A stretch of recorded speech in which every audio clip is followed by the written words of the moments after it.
자폐증을 앓는 사람들은 의외로 그리고 거의 대부분 영양소가 많이 부족한 상태입니다.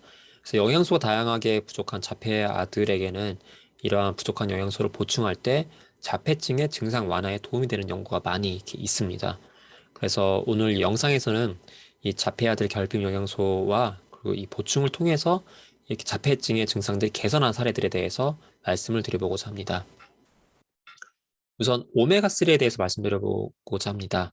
1028명의 자폐 스펙트럼 장애 아이에 대한 연구가 진행이 되었습니다. 이때 자폐 아들에게 오메가3를 복용하게 했습니다. 연구 결과 자폐증을 가진 아이들은 언어 능력, 사회적 기술, 집중력, 수면 습관, 의사소통 능력들이 모두 향상된 것이 확인되었습니다. 또한 자폐증 아이들은 반복 행동, 흥분, 행동 문제들이 되게 큰 문제인데요. 오메가3를 복용한 이후에 반복 행동들이 모두 완화가 되었습니다. 이 연구는 마드리드 콤플루텐세 대학에서 진행되었고 유명한 피디애트릭스 저널에 기재되었습니다. 다른 연구가 있습니다. 2016년도에 저널 Pediatric Neuroscience 저널에 자폐약에 오메가3를 투여한 연구 내용이 있습니다. 59개월이 된 자폐약에 오메가3를 하루에 1g씩 투여하게 되었는데요. 연구 결과 투여 이후에 자폐아는 더욱 적극적이고 반응적으로 이제 행동을 했습니다. 그리고 자폐아는 오메가3 투여를 한 이후에 이해, 그리고 표현 관련 언어적, 그리고 비언어적 의사소통 기술이 증가한 것이 확인되었습니다. 자폐아들에게는 언어적, 그리고 비언어적 의사소통이 결핍되는 경우가 많습니다.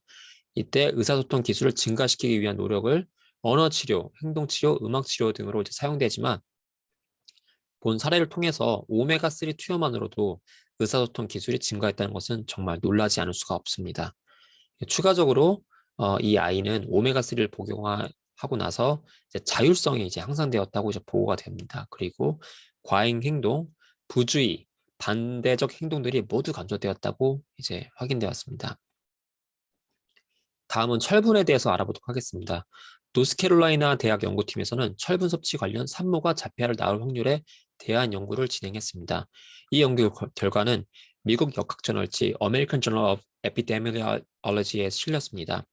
임신 전 또는 임신 중에 철분 섭취가 부족할 경우에 자폐아를 가질 확률이 5배가 높습니다.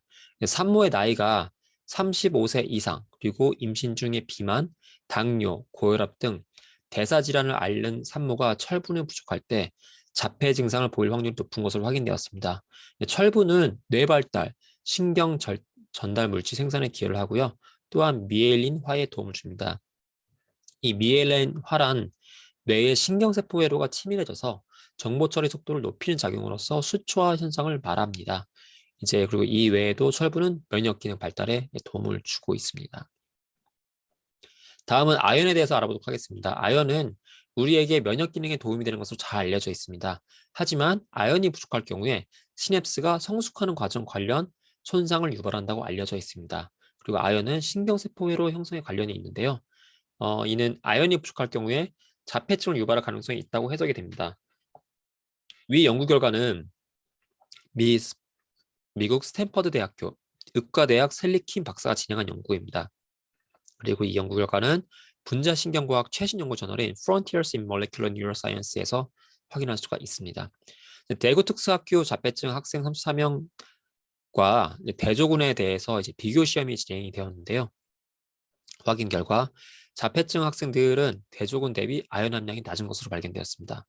그래서 이 자폐증 어린이들에게 아연이 함유된 영양제를 8주간 투여하는 시험이 진행됐습니다. 그 결과 아연이 투여된 이런 이 아이들에게 자폐증을 확인한 척도인 자폐증 점수가 감소한 것을 확인할 수가 있었습니다.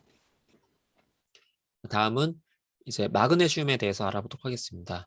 이 마그네슘이 비정상적으로 이제 이 대사가 될 경우에 자폐증과 자폐 스펙트럼 장애, 그리고 전반적인 발달 장애와 이제 관련이 있을 수가 있습니다.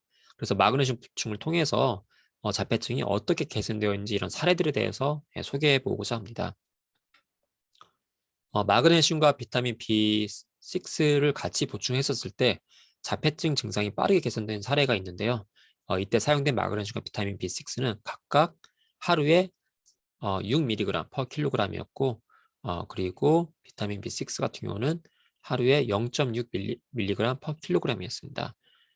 그리고 이 자페아는 4세 이전에 이제 자페아였고, 이렇게 마그네슘을 투여한 이후에 이 아이가 차분해지고 순정적으로 변한 것이 이제 확인이 되었습니다. 그리고 이 아이는 혼자 옷을 입고 싶어 하고 직접 신발을 신을 수 있게 되었습니다. 그리고 예전에는 관심이 전혀 없었던 가족 활동에 관심을 가지게 되고 컴퓨터도 다룰 수 있게 됐다고 합니다. 그리고 그림을 그리고 단어와 문장을 이제 말하기 시작했습니다. 예전 같은 경우는 이제 자주 울었었는데 이 울던 것을 멈추고 학교에서도 게임에 참여하기 시작했고요.